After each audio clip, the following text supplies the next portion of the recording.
Around 1200 BC, the Eastern Mediterranean was one of the most connected places on Earth. Kingdoms traded copper, tin, grain, timber, oil, textiles, and luxury goods across hundreds of miles. Bronze made the system possible, but bronze needed both copper and tin was often the harder ingredient to obtain. Palaces did not just rule. They stored food, organized labor, tracked goods, and held entire economies together. Information was part of the infrastructure too. Scribes recorded shipments, taxes, rations, and diplomatic messages. This was an international system where rulers wrote to one another, exchanged gifts, and depended on long-distance stability. It was a world of diplomacy and competition, where peace, trade, and prestige were tightly linked. And that made the entire system powerful, but also dangerously interdependent. Then, within only a few generations, many of these kingdoms and palace centers collapsed or changed beyond recognition. The mystery is not that one city fell. It is that so much of this connected world began failing at once. To understand the collapse, you first have to understand how much everyday life depended on fragile chains of movement and control. A single shipment could carry the metal that armed armies, repaired tools, and signaled wealth across an entire kingdom. Maritime trade was the bloodstream of the Late Bronze Age, especially in the Aegean and Eastern Mediterranean.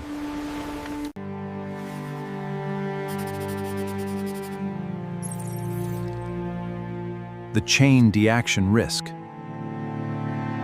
Food mattered just as much as metal. Palace systems had to collect, store, and redistribute grain to keep labor and authority intact. One major suspect in the collapse is climate stress, especially drought and the harvest failures that can follow it. Paleoclimate evidence suggests parts of the region experienced periods of aridity around the time the system came under pressure. Less rain can mean weaker harvests, tighter rations, higher prices, migration pressure, and political instability. And when food becomes uncertain, the letters from this period start sounding anxious, urgent, and sometimes desperate. One of the clearest windows into the collapse comes from Ugarit, a wealthy port city on the Syrian coast. Ugarit sat at a strategic crossroads, tied into trade networks that connected empires, islands, and coastal states. Its surviving tablets preserve something rare: the written voice of a system under sudden strain. Some letters mention enemy ships, missing support, and threats arriving too fast for help to organize. This is where the famous Sea Peoples enter the story, though they remain one of the most debated parts of the collapse. Ancient Egyptian records describe groups attacking by land and sea, but they do not solve who every attacker was or why they were moving. They may have included displaced groups, mercenaries, migrants, raiders, or peoples pushed by the same wider stresses hitting everyone else. The deeper problem may have been convergence, several shocks arriving in a system already stretched thin.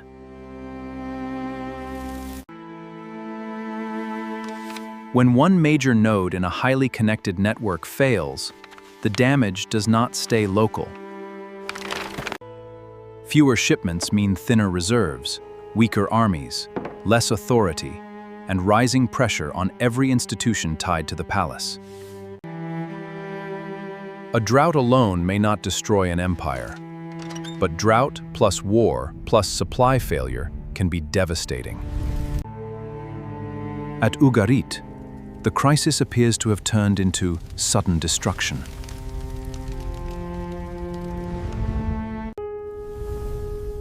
The surviving letters suggest officials were still trying to respond, even as the situation unraveled around them. Archaeology confirms fire, collapse, and abrupt abandonment at several places connected to the wider crisis. But the collapse was uneven. Not every city fell the same way, and not every region failed at the same moment. Farther north, one of the great powers of the age was also beginning to disappear: the Hittite Empire. The Hittites controlled much of Anatolia and competed directly with Egypt, yet their state also depended on logistics, grain, and loyal provinces. Texts from the era hint at food shortages, political tension, and strained relations across the empire's territory. Large states can look solid on a map, right up until the networks holding them together start to fragment. By the early 12th century BC, Hattusa was abandoned, and the Hittite imperial system had effectively collapsed. This was not just a city destroyed, it was a great power system disappearing from history.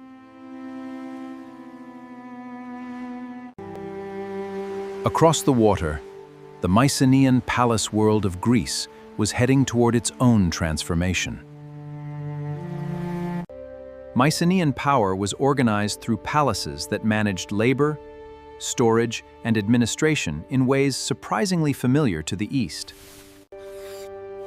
These tablets reveal bureaucracies tracking goods, workers, weapons, and offerings across the palace economy. That meant warfare, supply, and state administration were tied together. Stress one part, and the whole structure could weaken. Some scholars have proposed earthquake storms as another factor in the collapse of parts of the Aegean world.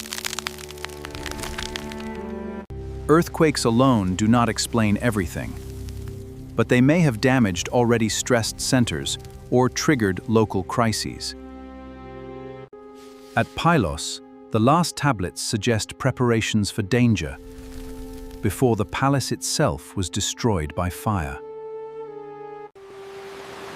Some records seem to point to defensive mobilization, as if officials expected a Tet attack from the coast. Whether the threat came from raiders, rivals, unrest, or some combination, the palace system was clearly under pressure.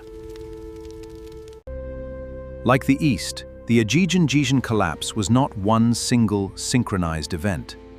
It unfolded unevenly across decades. Egypt was one of the few great states that survived. But even Egypt recorded that the age was becoming dangerous. Records from the reign of Ramesses III describe attacks by groups approaching Egypt by land and sea. The famous battle scenes may show Egypt surviving a crisis that destroyed or transformed many of its neighbors. But even here, the attackers were probably not a single nation descending from nowhere. They were part of a wider movement of people through a collapsing world. Some groups were raiders. Some may have been mercenaries.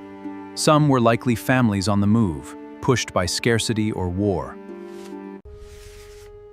In a world of stressed states, armed outsiders could become soldiers, allies, enemies, or all three at different times. If authorities could no longer feed workers, pay troops, or secure trade, instability could spread from inside as well as outside. By this point, the collapse starts looking less like a mystery injury invader and more like a web of reinforcing breakdowns. The more connected the world became, the more one shock could amplify another.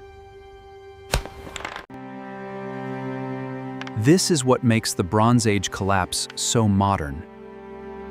It may have been a systems failure, And crucially, not every place met the same fate. Some cities were destroyed, some shrank, some adapted, and some endured. Survival often meant something different from continuity. The old palace order could vanish, while communities persisted in new forms. When long-distance systems fail, people do not stop living. They reorganize around what remains possible. Material culture also changed. Bronze remained important, but iron began entering the picture in new ways. Iron did not instantly replace bronze, but in a world where tin routes were unstable, its future potential mattered. The collapse did not simply end one age. It opened the door to a different technological and political landscape. The palace collapse also changed writing. Some bureaucratic scripts disappeared when the institutions that used them disappeared too.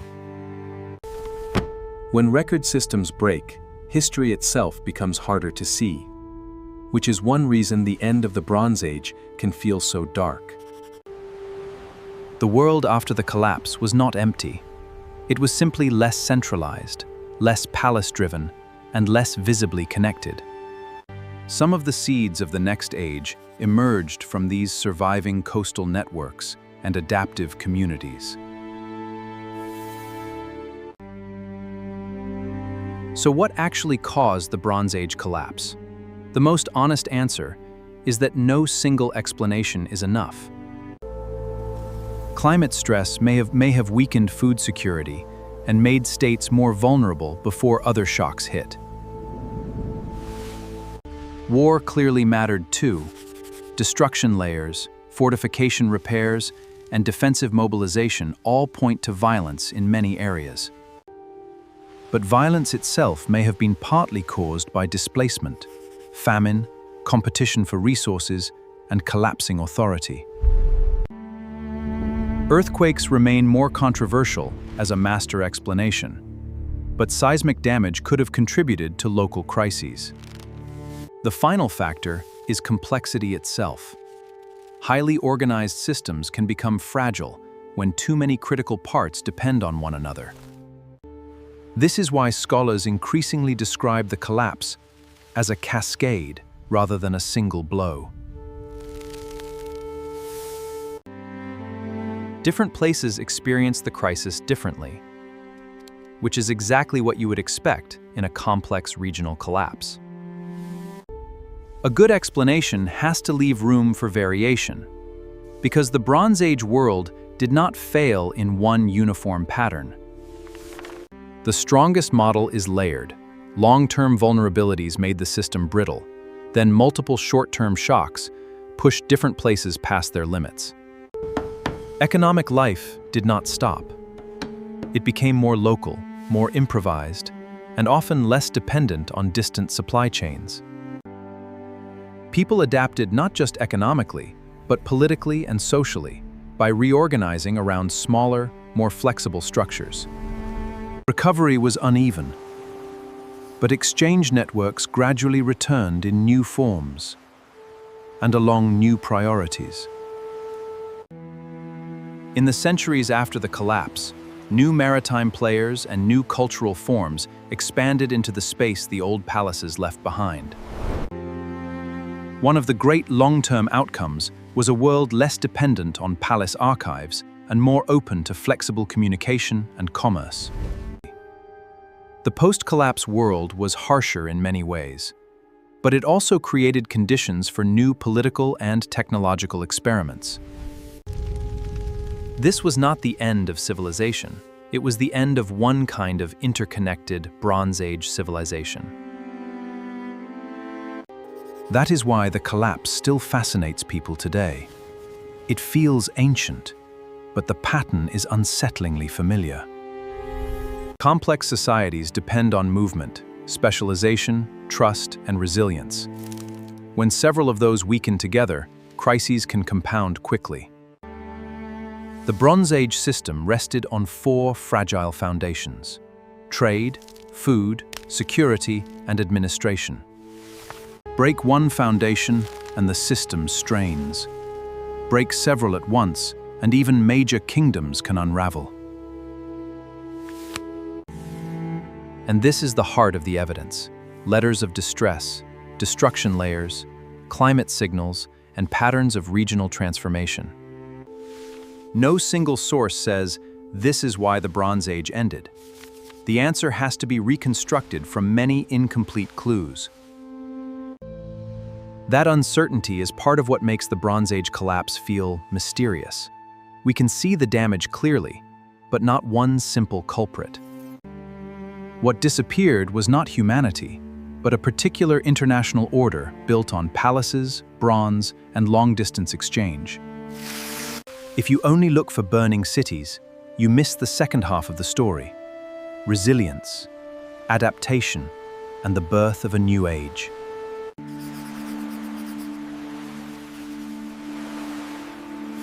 The different world.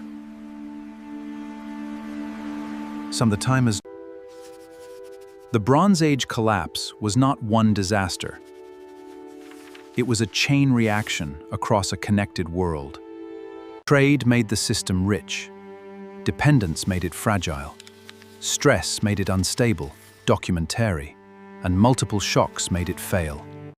That is why the story feels so modern, not because the Bronze Age looked like today, but because complexity still cuts both ways. First came connection, then came overlapping shocks, then came systemic collapse, finally came recovery in new forms.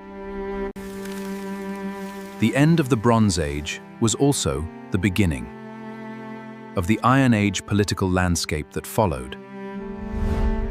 So the question is not simply who destroyed the Bronze Age. The better question is, why was the system so vulnerable when pressure arrived? Because highly organized systems often look strongest just before their hidden weaknesses are exposed. Seen from far enough away, the collapse becomes less a story of one invader and more a story of a world under cumulative pressure. The evidence does not point to a single villain. It points to interaction: climate, war, movement, fragility, and time. That nuanced answer is less dramatic than a single invader story, but it explains much more of what the archaeology actually shows. And in the end, the Bronze Age collapse may be one of history's clearest examples of how interconnected power can fail. It was a world rich in trade, writing, diplomacy, and specialized production, until all of those strengths became liabilities under pressure. What vanished was not life itself, but a high-level system of coordination that had held an entire age together. What replaced it was not simple decline, but a more fragmented landscape out of which new societies emerged. That is why the Bronze Age collapse still matters. It shows how quickly complexity can become vulnerability. It was never only drought, only invasion, or only earthquake. It was the interaction between many forms of stress. The visible disasters were the surface expression of deeper structural weakness below them. In only a few generations, the ancient world reorganized itself into something recognizably different.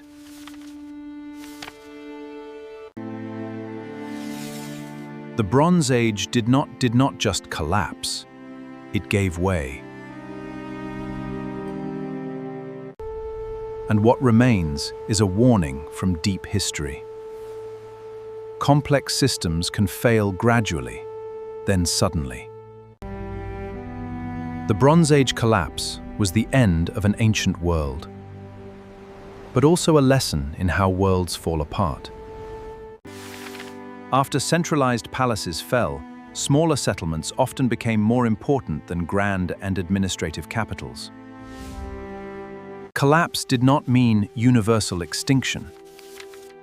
Some institutions survived, and many communities adapted in practical ways. The room is new. The conversation is new. Yet for one impossible second, your brain insists this has happened before. That certainty arrives before evidence. You feel recognition, even while knowing you have never entered this place. Deja vu can feel physical. A pause, a chill, a tightening attention, as if reality briefly slipped out of sequence. You search for the original memory. A dream, a photograph, another room, but the source refuses to appear. Then the feeling collapses. The room becomes ordinary again, leaving only the question of why it felt so certain. The name comes from French, deja vu, meaning already seen. But the experience is larger than vision alone. People described strangely familiar moments long before neuroscience gave them a modern name. Different cultures have linked the feeling to dreams, spirits, fate, past lives, or moments repeating across time. Science does not require a hidden timeline. It begins with something more ordinary and more mysterious: memory making an error. The central puzzle is simple. How can the brain produce recognition without retrieving anything documentary that was actually remembered? Memory is not one system. A moment can feel familiar even when you cannot recall where, when, or why. Familiarity is fast and vague. It tells you something has been encountered without reconstructing the encounter itself. You know the face, but not the name. You recognize the street, but cannot remember the visit. Recollection is slower and richer. It rebuilds details, the person, the place, the sequence, and the surrounding story.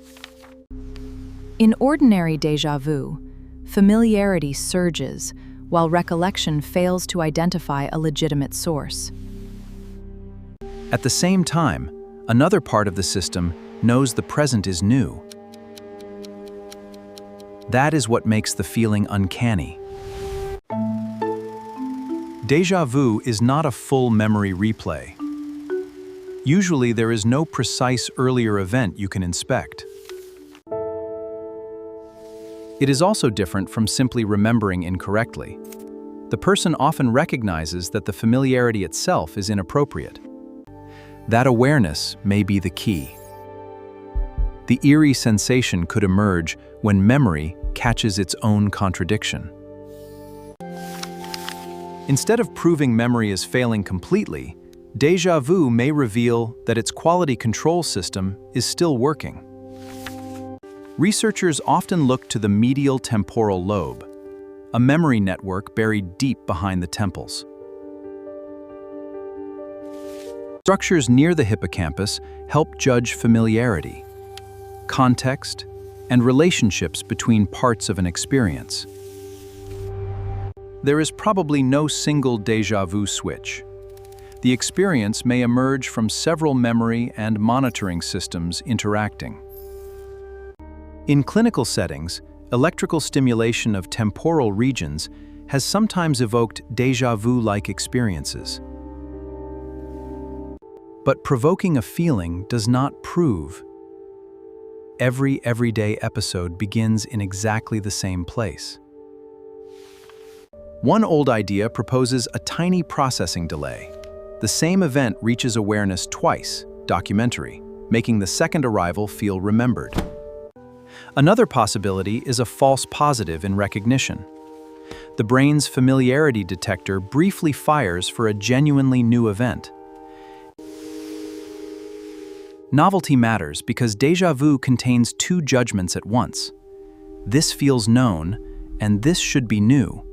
Recent accounts emphasize that conflict itself, the disagreement between familiarity and novelty, may generate the distinctive feeling. Even this is not a final answer.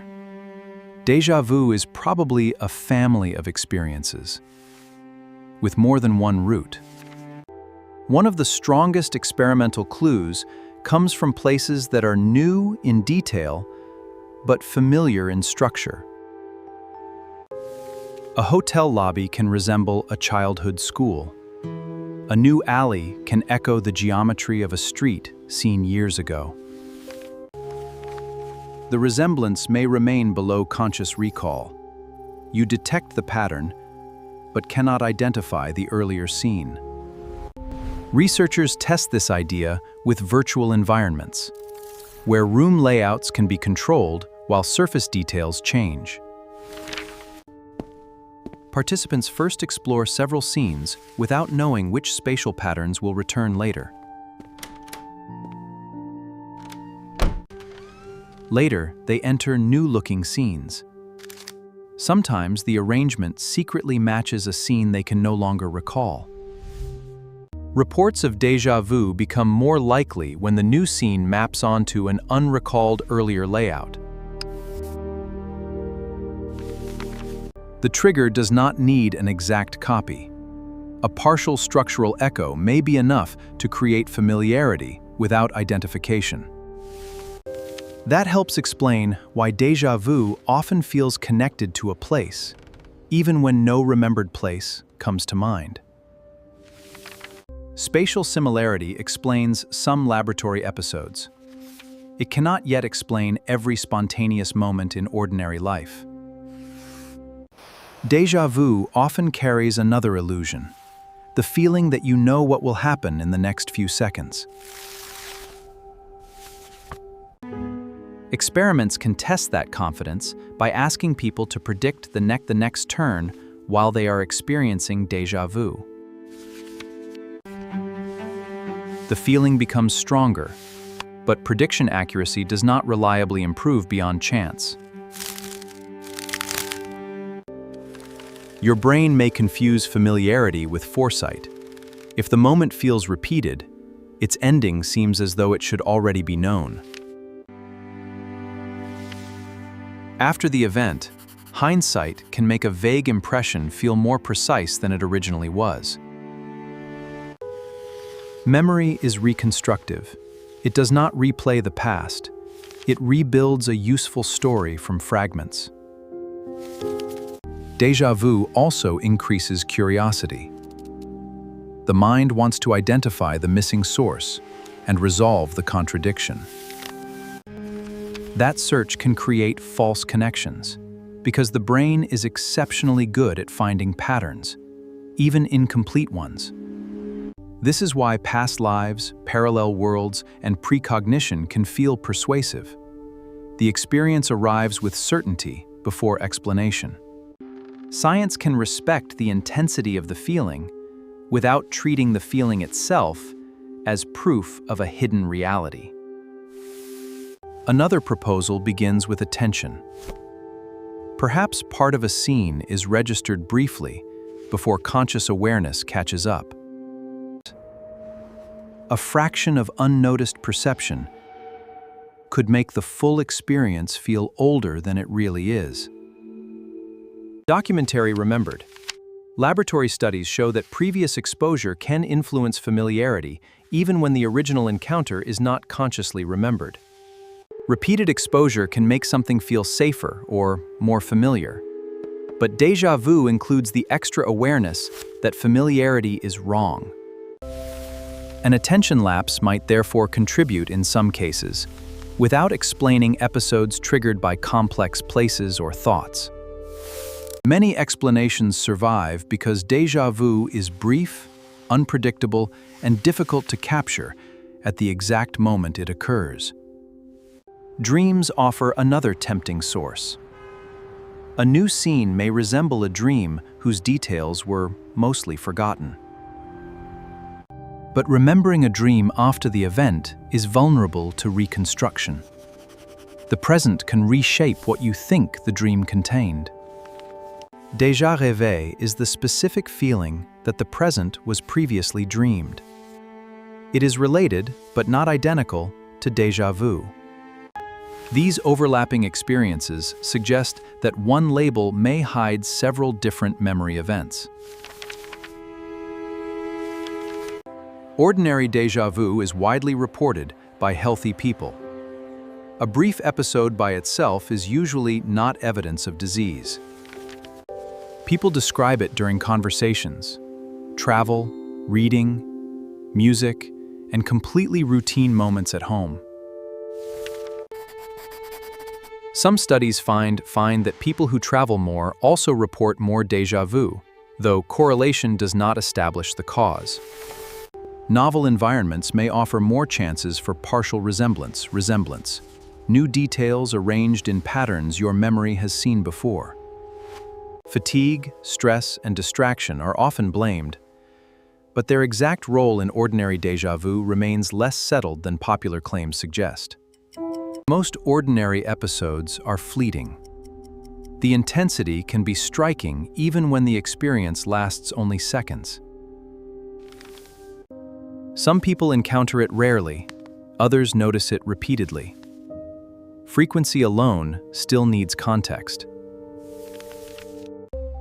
A short, familiar feeling with full awareness is different from an episode that includes confusion, fear, strange smells, or lost time. When episodes become frequent, prolonged, distressing, or arrive with neurological symptoms, professional evaluation becomes reasonable. The medical connection matters because déjà vu can also occur as part of focal seizures, especially involving temporal memory networks. Neurologists have associated déjà vu-like auras with temporal lobe seizures for more than a century. A seizure-related episode may feel more intense, emotionally charged, dreamlike, or unusually specific than common déjà vu. Yet people cannot always distinguish seizure and non-seizure déjà vu from the feeling alone. Doctors therefore ask about awareness, duration, fear, bodily sensations, smells, sounds, and what happens immediately afterward. Some focal seizures include a rising sensation in the abdomen, sudden fear, unusual odors, or impaired awareness. Electrical stimulation has reproduced déjà vu-like feelings in some patients, linking the experience to specific brain networks. This does not make ordinary déjà vu a miniature seizure. Healthy and clinical experiences can overlap without being identical. Another clinical phenomenon, déjà vécu, can involve persistent conviction that entire events are being relived. Persistent experiences may appear in some neurological or psychiatric conditions and deserve a different explanation and response. The same words can describe very different events. Duration, insight, symptoms, and context determine what the experience means. Jamais vu his contralicistans alla de strangen de transitions, to nefien Kate teen proti de sanctions. Key. Repeating a common word many times can temporarily make its spelling and sound feel unreal. Laboratory repetition can produce jamais vu-like unfamiliarity, revealing that familiarity is actively maintained, not permanently attached. Jamais vu is not simply the exact opposite of déjà vu, but both expose how unstable the feeling of knowing can be. Related experiences can involve sounds, voices, movements, or entire situations, not only things literally seen. Déjà entendu describes something heard as if heard before, while déjà rêvé points specifically toward a remembered dream. Because dreams are fragmented, they can supply countless shapes and emotions that later appear to match real life. Once a match is noticed, the dream may be remembered as more accurate than it originally was. Déjà vu belongs to meta-memory, feelings about memory, rather than the recovered content of memory itself. The brain constantly estimates whether information is known, even when it cannot explain the basis of that estimate. A tip-of-the-tongue state is another example. You know that you know, while the missing word remains inaccessible.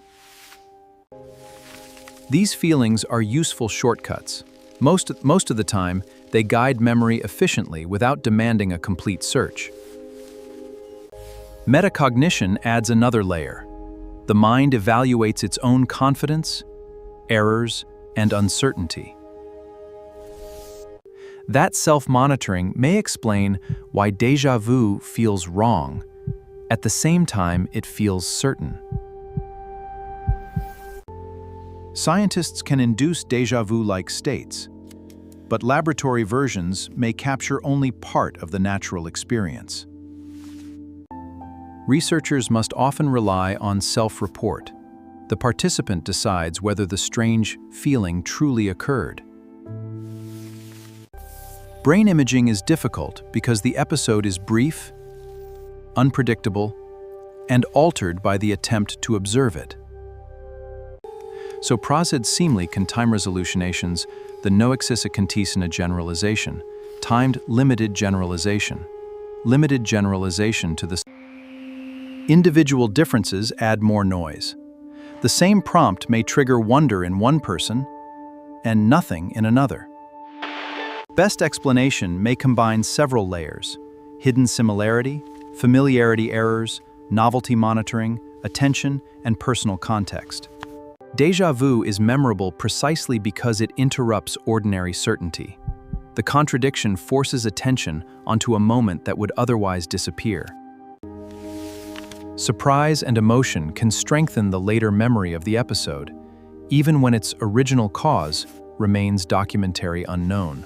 Each retelling can simplify the uncertainty. A vague feeling becomes a perfect replay, a coincidence, or a prediction that came true. Online, the strangest stories travel farther than ordinary episodes that lasted 2 seconds and meant nothing.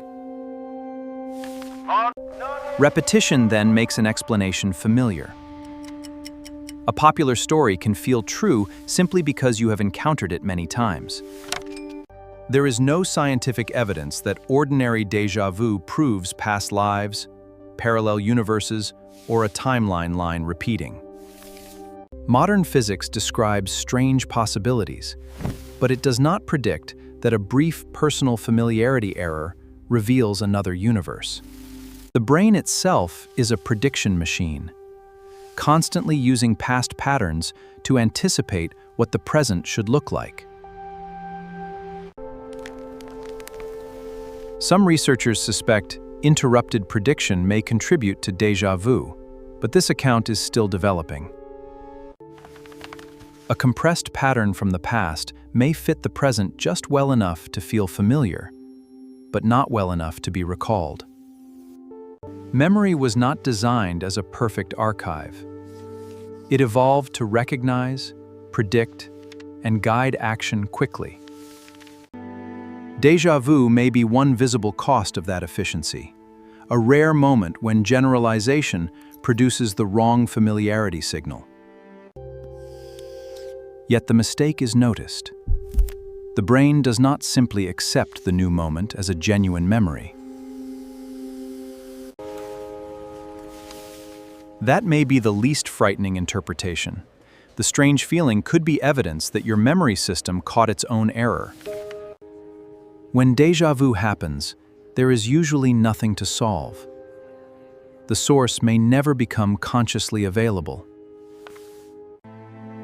If episodes are frequent, prolonged, or accompanied by altered awareness or unusual sensations, recording the context can help a clinician. A fleeting episode with full awareness is common. A pattern involving lost time, seizures, or persistent distress deserves attention. Science has narrowed the mystery, but it has not reduced every episode to one circuit, trigger, or theory. The most likely answer is not that time repeated. It is that memory, novelty, and awareness briefly disagreed. Déjà vu feels like a door into another timeline. It may actually be a glimpse of the brain checking the boundary between now and memory.